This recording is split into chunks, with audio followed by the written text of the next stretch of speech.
오늘 본문의 말씀은 모르는 사람이 아마 없으리라 생각될 정도로 워낙 유명한 말씀입니다. 너무나 유명한 예수님의 비유이고 성경에서 가장 아름답고 감동적인 이야기 중에 하나입니다.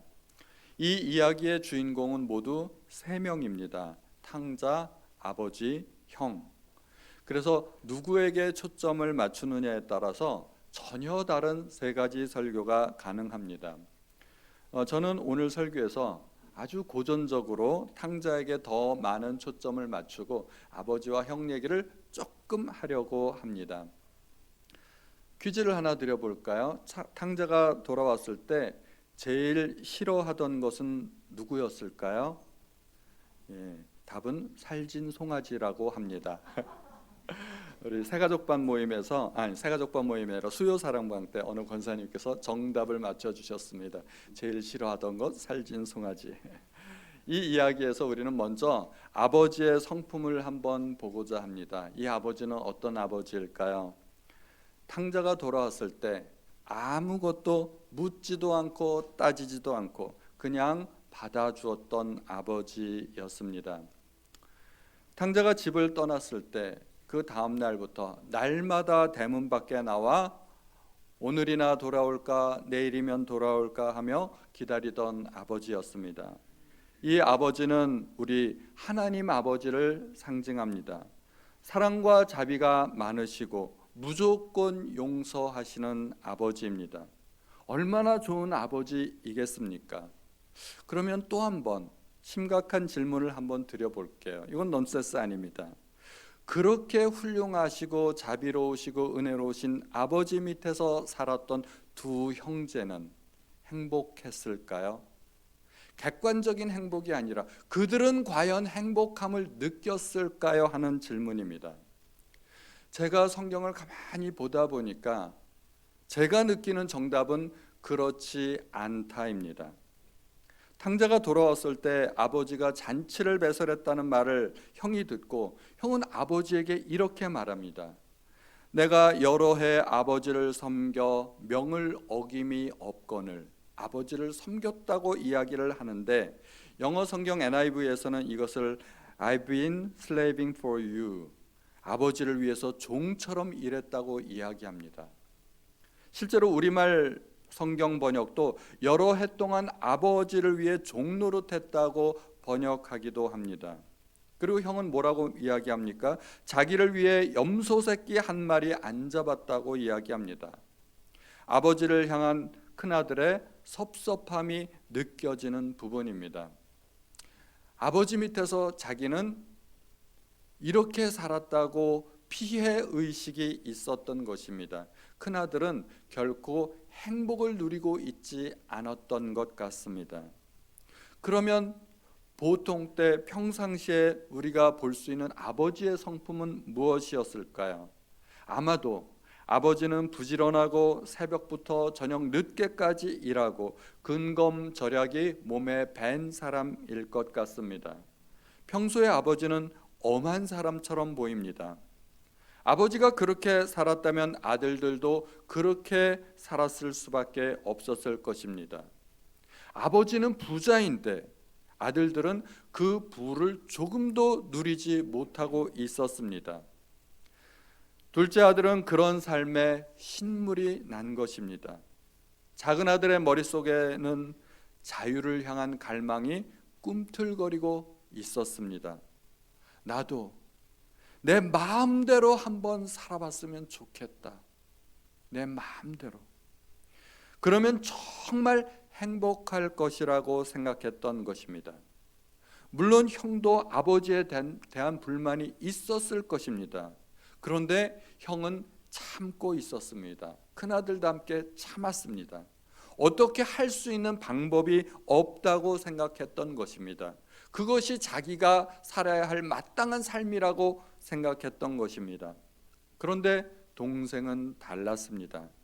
과감하게도 아버지를 떠날 생각을 했고 실행에 옮겼던 것입니다. 그래서 둘째는 당당하게 아버지에게 요청합니다. 아버지여, 재산 중에서 내게 돌아올 분깃을 내게 주소서. 유산을 미리 달라는 이야기입니다. 가끔 사회에서 들어보면 부모가 재산이 많고 또 자식들이 많은 경우에 부모가 돌아가신 이후에 유산 문제로 자식들 사이에서 갈등과 분쟁이 생기는 경우를 종종 보게 됩니다. 결코 아름답지 못한 모습입니다. 그러나 아무리 못된 아들도 아버지 살아생전에 유산을 미리 청구하는 경우는 없습니다. 아버지에게 사업 자금을 좀 대달라고 부탁할 수 있죠. 돈을 빌리는 경우는 있어도 아버지의 재산을 미리 물려달라고 하는 경우는 없습니다. 천하의 불효자식도 그렇게까지는 하지 않습니다. 이 아들이 둘째 아들이었기에 망정이지 만약에 외동 아들이었더라면 유산을 미리 달라고 하는 것은 무슨 의미가 있겠습니까? 아버지의 전 재산을 가로채고 아버지를 알거지로 만들어서 거리로 나앉게 만드는 것 아니겠습니까? 노골적으로 말하자면 아버지, 제 집에서 나가주세요 하는 말입니다. 아버지가 나가야 그 재산을 처분할 거 아니겠습니까? 외동아들이었다면 그런 의미가 있다는 것입니다. 아버지에게서 물려받은 재산 중에 아마도 부동산이 꽤 많이 있었을 것입니다. 옛날이야 뭐 주식이나 또는 현찰로 이렇게 통장에 넣어놓는 것이 아니라 대부분 재산이라는 것이 양, 소, 낙타, 전답이 있고 집이 있고 그런 것 아니겠습니까? 둘째 아들은 자기의 소유를 물려받았습니다. 그리고 그 많은 재산을 단 수일 내에 모두 처분했습니다. 아버지가 평생 모은 재산을 단 며칠 만에 처리했다는 것입니다. 그 재산을 팔아 넘기기 위해서 아마도 헐값에 싸게 넘겼을 것이라고 생각이 됩니다. 그리고 바로 먼 나라로 갑니다. 이 아들은 도대체 왜 그런 행동을 했을까요? 아마도 즉흥적인 행동은 아니었을 거라고 생각이 됩니다. 이 아들이 조금의 망설임도 없이 이런 일들을 과감하게 수행하는 것을 보면 오랫동안 생각해왔고 계획했던 일이 틀림없을 것 같습니다. 이 아들은 아버지의 슬하에 있으면서 많은 불만이 있었던 것입니다. 아버지의 간섭, 아버지의 잔소리, 그 아버지의 모습 자체가 이 아들에게는 불만이었습니다. 이 아들은 단순히 아버지의 재산이 탐났던 것뿐만이 아니라 아버지에게서 떠나기를 원했던 것입니다. 이 작은 아들의 소원은 아버지 없는 세상에서 내 마음껏 한번 살아보고 싶다 하는 것이었습니다. 좀 더 노골적으로 표현하면 아버지가 빨리 돌아가시기를 바랬을 것입니다. 그런데 아버지가 빨리 돌아가시지 않자 자기가 아버지를 떠나기로 결심하는 것입니다. 아버지 없는 세상이야말로 정말 행복한 세상일 것이라고 믿었기 때문입니다. 성경에서 가장 자비롭고 인자한 아버지로 나타나는 이 아버지 밑에서 둘째는 행복을 누리지 못했습니다. 자기는 불행하다고 생각했습니다. 그 원인이 아버지 때문이라고 생각했던 것입니다. 저는 우리나라 중고등 학생들이 참 안 됐다는 생각을 하게 됩니다. 다른 나라 아이들에 비하면 학업에 대한 스트레스가 너무 크지 않나 생각이 됩니다. 물론 다른 나라 아이들도 그런 스트레스가 있겠지만 제가 보기에는 우리나라 아이들이 훨씬 더 큽니다. 그리고 요즘에는 과거에보다 그 부담이 훨씬 더 커진 것 같습니다. 제가 학교 다닐 때마다 학업에 대한 스트레스가 적지 않았습니다. 그런데 저는 중학교 3학년 때 국어 선생님이 하신 말씀이 생각이 납니다. 너희들 공부가 힘들지? 너희들 빨리 어른 되고 싶지?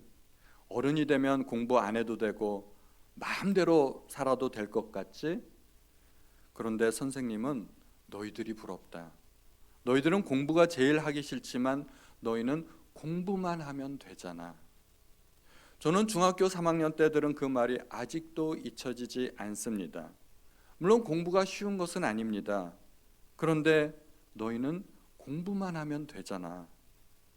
제가 어른이 되어 보니까 물론 공부로부터 자유로워진 것은 사실입니다. 그러나 공부하고는 또 비교할 수 없는 또 다른 삶의 무게를 느끼게 됩니다. 결코 만만치 않습니다. 지금은 대신방 기간입니다. 저희가 대신방을 하게 되면은 예배도 드리고 하나님의 말씀도 전하지만 주로 하는 일이 그 가정의 가정사를 듣는 일입니다. 가정사를 듣다 보면 이 가정에는 또 이런 문제가 있구나 하는 것을 알게 되고 또 그 가정을 위해서 더 많이 기도하게 됩니다.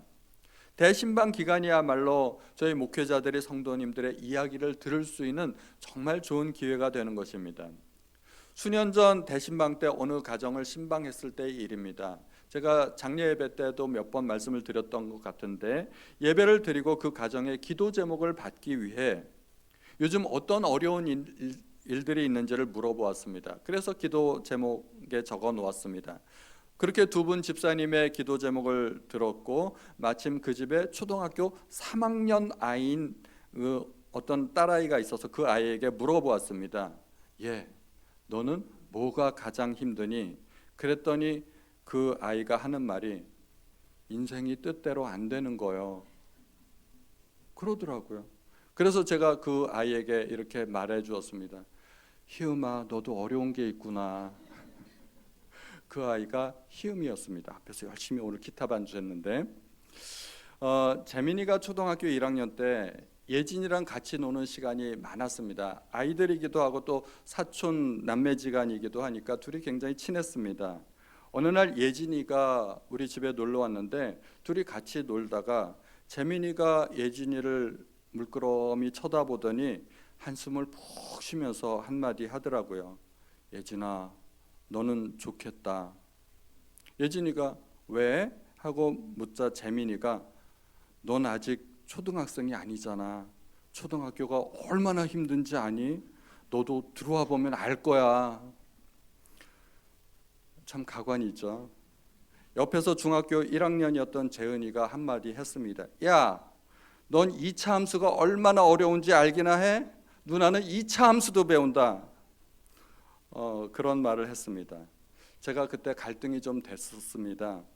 재은이에게 재은아, 너의 인생에 삼각함수가 기다리고 있단다. 이 말을 해줘야 되나 말아야 되나 제가 잠시 갈등했던 적이 있었습니다. 초등학교 1학년도요, 나름대로 삶의 무게가 있다는 것입니다.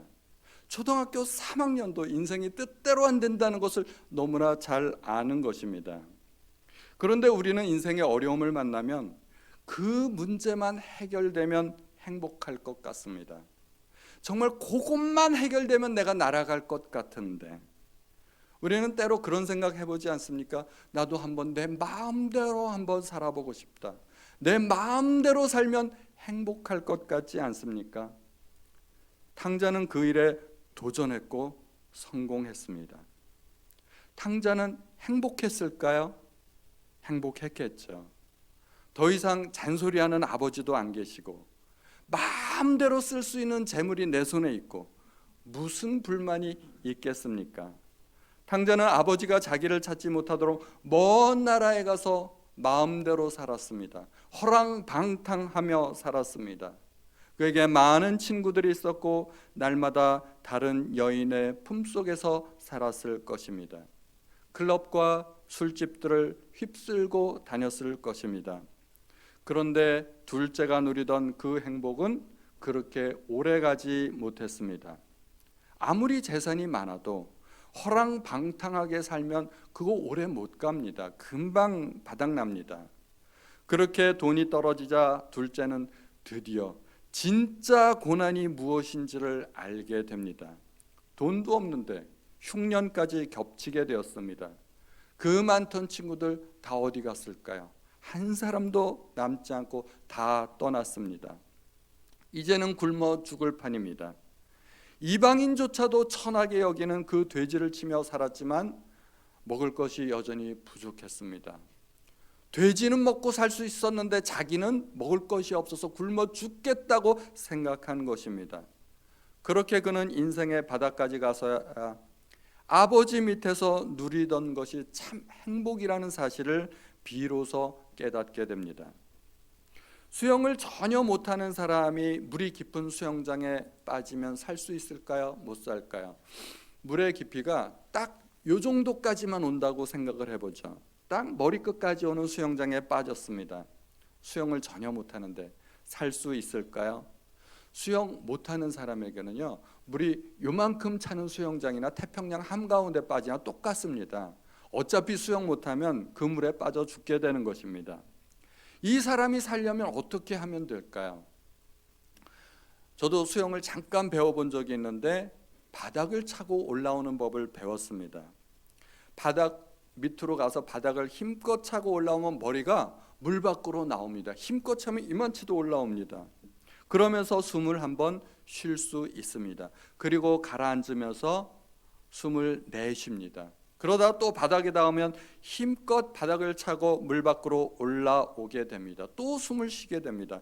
그 과정을 반복하면 전혀 수영을 못해도 살 수 있습니다.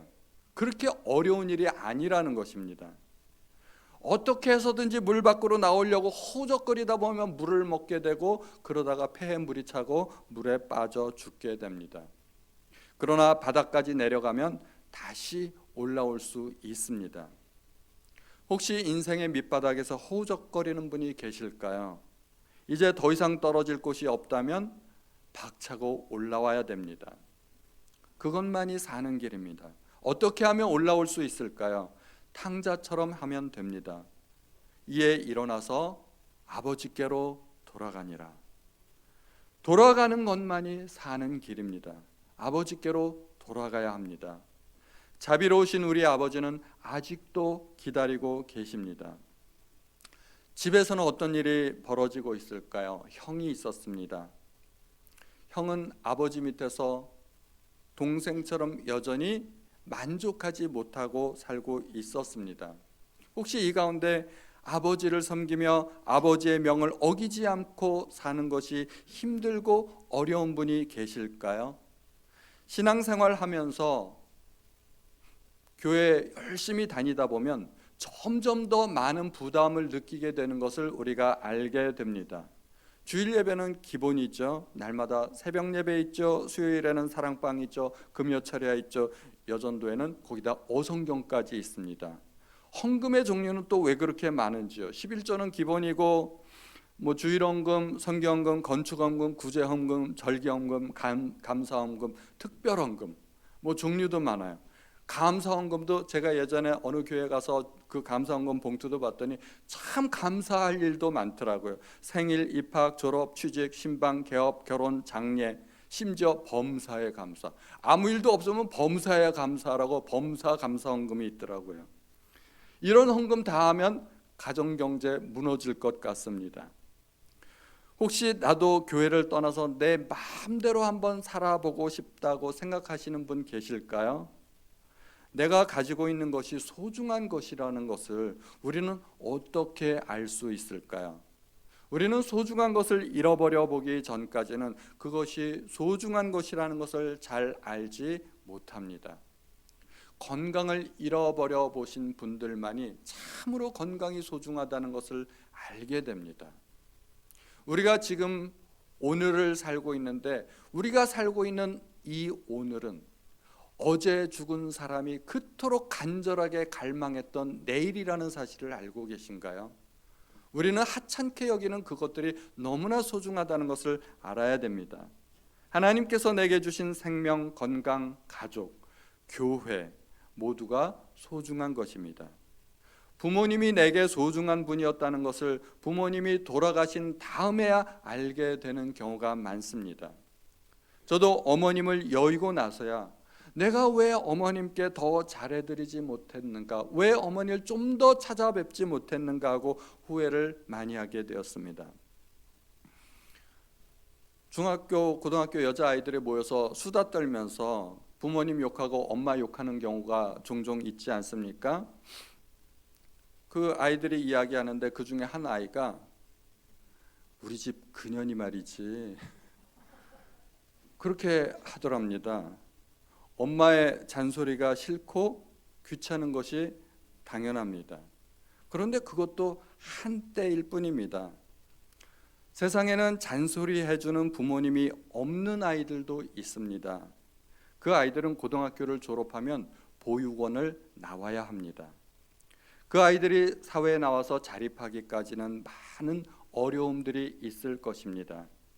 그 아이들이 세상에서 가장 부러워하는 것, 그것은 부모입니다. 탕자는 모든 것을 다 잃어버리고 나서야 뒤늦게 아버지의 사랑과 풍요로움을 깨닫게 됩니다. 내 아버지에게는 양식이 풍족한 품꾼이 얼마나 많은가, 나는 여기서 줄여 죽는구나, 죽어가면서 하는 생각이었습니다. 그런데 탕자가 잘한 것이 딱 하나 있습니다. 그것은 돌아가기로 결정한 것입니다. 탕자가 만약에 내가 어떻게든 살아남아서 자수성가하겠다고 결심했다면 그것은 또 한 번 잘못하는 것입니다. 그건 옳은 결심이 아닙니다.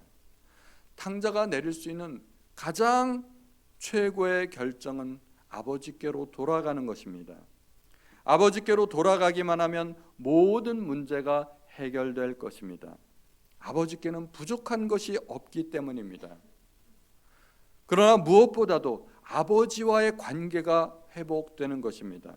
그것이 더 중요합니다. 형이 아버지에게 불만을 얘기했을 때 아버지가 형에게 한 말이 있습니다. 내 것이 다 내 것이로되. 아버지와의 관계만 회복되면 아버지 것이 다 내 것이 됩니다. 모든 것이 회복될 수 있다는 말입니다. 그런데 문제가 하나 있습니다. 아버지의 유산을 미리 받아 다 탕진해 버렸는데 무슨 낯짝으로 돌아가겠습니까? 아버지가 아무리 자비롭고 인자해도 사람이 염치가 있지 어떻게 아들 행세를 할 수 있겠습니까? 이 대목에서 탕자에게 필요한 것이 하나 있습니다. 그것은 용기입니다. 용기를 내야 됩니다. 용기를 내어서 결단해야 됩니다. 그렇게 탕자는 품꾼의 하나로 자처하기로 결단하고 아버지께로 돌아갑니다. 그리고 아버지께 사죄합니다. 내가 하늘과 아버지께 죄를 지었사오니. 둘째 아들의 입에서 생전 처음 나오는 아버지께 대한 사죄의 말일 것입니다. 이 말을 하기가 얼마나 힘들었을까요? 그러나 그렇게 말을 하고 아버지께 돌아가고 관계가 회복되어야 합니다. 아버지는 그 아들을 부둥켜 안고 얼굴에 키스하면서 아들에게 또 얼마나 하고 싶은 말이 많이 있었겠습니까? 또 묻고 싶은 것은 얼마나 많았겠습니까? 어디 가서 무엇을 했느냐? 재산은 다 어떻게 했느냐? 그동안 어떻게 지냈느냐? 그런데 아버지는 아들에게 단 한마디도 하지 않습니다. 딱 보니까 다 아는 거죠. 그걸 모르겠어요, 아버지가? 아니, 그렇게 되기 이전에, 탕자가 떠나기 직전에도 아버지는 그렇게 될 거라고 이미 알고 있었을 것입니다. 더 이상 무슨 말이 필요하겠습니까? 그리고 아버지는 종들에게 말합니다. 우리 다 같이 한번 읽어보죠. 아버지의 말입니다. 시작. 제일 좋은 옷을 내어다가 입히고 손에 가락지를 끼우고 발에 신을 신기라. 그리고 살진 송아지를 끌어다가 잡으라. 우리가 먹고 즐기자. 이 내 아들은 죽었다가 다시 살아났으며 내가 잃었다가 다시 얻었노라. 아멘. 이분이 누구실까요? 우리 하나님이십니다. 하나님께 돌아가면 모든 문제가 해결됩니다. 하나님께 돌아가는 것이 문제 해결의 첫 단추입니다. 그것부터 해야 됩니다. 저도 지금까지 살아오면서 나름대로 수많은 시도를 안 해봤겠습니까? 성실히 열심히 최선을 다해서 이것도 해보고 저것도 해보고. 그런데 제가 깨달은 것이 딱 하나 있습니다. 인생이 내 뜻대로 안 되는구나. 세상에 초등학교 3학년짜리도 알고 있는 것을 너무나 저는 늦게 알았던 것입니다. 그 사실을 깨닫기 위해 저는 너무나 많은 세월을 낭비해야 됐고 또 너무 비싼 수업료를 지불해야만 했던 것입니다. 노력하지 말라는 게 아닙니다. 하나님 안에 있으라는 이야기입니다. 하나님을 떠나서 노력하는 것 실패할 수밖에 없다는 것입니다. 지금 하나님을 떠나 계신 분들은 빨리 돌아오시기 바랍니다. 문제가 있는 분들은 오직 하나님만 의지하시기 바랍니다. 형과 같은 처지에 있는 분들도 있을 것입니다. 하나님 섬기는 것이 왜 이렇게 힘들고 어려운가? 나도 좀 내 마음대로 세상 사람들처럼 누리고 즐기면서 살고 싶다는 생각들을 혹시 가지신 적이 있으신가요? 하나님 섬기는 것을 부담스러워하지 마시기 바랍니다. 오히려 더 열심히 섬기시기 바랍니다. 하나님을 잃어버리면 다 잃어버리는 것입니다. 남는 게 없습니다. 하나님께서 내게 주신 행복에 늘 감사하시는 우리 성도님들 되시기를 주님의 이름으로 축원드립니다.